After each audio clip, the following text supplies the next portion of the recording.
service to His Majesty King John of England, was particular about his dogs, and particular about his horses, and about his only daughter, and his boy Roland, and had been very particular indeed about his wife, who, I am sorry to say, did not live long. But all this was nothing to the fuss he made about his wine. When the claret was not warm enough, or the Moselle wine was not cool enough, you could hear him roaring all over the house. For though generous in heart and a staunch churchman, he was immoderately choleric.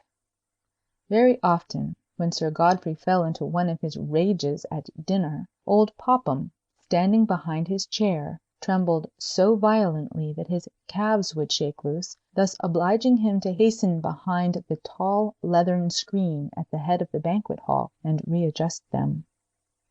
Twice in each year the Baron sailed over to France, where he visited the wine merchants and tasted samples of all new vintages, though they frequently gave him unmentionable aches. Then, when he was satisfied he had selected the soundest and richest, he returned to Wantley Manor, bringing home wooden casks that were as big as haystacks, and so full they could not gurgle when you tipped them. Upon arriving, he sent for Mrs. Mistletoe, the family governess and, for economy's sake, housekeeper, who knew how to write, something the Baron's father and mother had never taught him when he was a little boy, because they didn't know how themselves, and despised people who did. And when Mrs. Mistletoe had cut neat pieces of cardboard for labels and got ready her goose quill, Sir Godfrey would say, "Write Chateau Lafitte, 1187." or "Write Chambertin, 1203." Those, you know, were the names and dates of the vintages. "Yes, my lord," Mistletoe always piped up, on which Sir Godfrey would peer over her shoulder at the writing and mutter, Yes, that's correct," just as if he knew how to read, the old humbug. Then Mistletoe, who was a silly girl and had lost her husband early, would go, "Tee-hee, Sir Godfrey," as the gallant gentleman gave her a kiss. Of course this was not just what he should have done, but he was a widower, you must remember, and besides that, as the years went on, this little ceremony ceased to be kept up. When it was "Chateau Lafitte, 1187," kissing Mistletoe was one thing, but when it came to "Chambertin, 1203," the lady weighed 225 pounds and wore a wig. But, wig and all, Mistletoe had a high position in Wantley Manor. The household was conducted on strictly feudal principles. Nobody, except the members of the family, received higher consideration than did the old governess. She and the chaplain were on a level socially, and they sat at the same table with the Baron.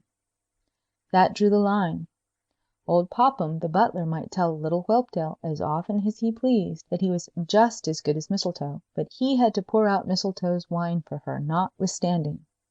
If she scolded him, which she always did if Sir Godfrey had been scolding her, do you suppose he dared to answer back? Gracious, no! He merely kicked the two head footmen, Meeson and Welsby, and spoke severely to the 9 housemaids. Meeson and Welsby then made life a painful thing for the 5 under footmen and the grooms, while the 9 housemaids boxed the ears of Whelpdale the Buttons. And Whelpdale the Buttons punched the scullion's eye. As for the scullion, he was bottom of the list, but he could always relieve his feelings by secretly pulling the tails of Sir Godfrey's 2 tame ravens, whose names were Croak James and Croak Elizabeth. I never knew what these birds did at that, but something, you may be sure. So you see that I was right when I said the household was conducted on strictly feudal principles. The cook had a special jurisdiction of her own, and everybody was more or less afraid of her.